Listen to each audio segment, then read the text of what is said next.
Apa masalahnya kehilangan pahala puasa ni? Kehilangannya dia tak diterima Tuhan.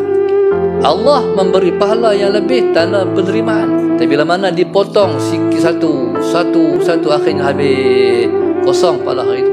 Sebab tu bila mana kita doa pada waktu main tarawih, Allahumma ja'alna fi hadhihi al-lailati syarifatil mubarakati minas su'ada'il maqbulin wa la taj'alillahumma minal ashqiya'il mardudin. Wahai Tuhanku, jadikanlah kami pada malam diberkati ini, Allahumma ja'alna minas su'ada'il maqbulin, di kalangan orang-orang bahagia dan yang amal mereka semua diterima.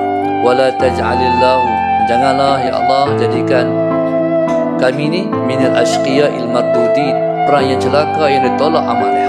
Sebab berdoa tu penting, sebab kalau ditolak tempatnya apa? Neraka. Puasa kita Allah tolak puasa kita, tempatnya neraka. Tu yang bahaya. Dah dapat pahala, neraka pula. Na'udzubillah.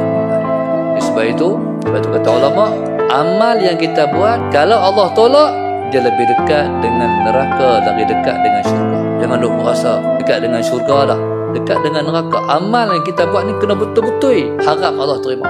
Kalau Allah tolak, ya amal soleh yang kita buat itu akan mendekatkan kita dengan neraka dari dekat dengan syurga.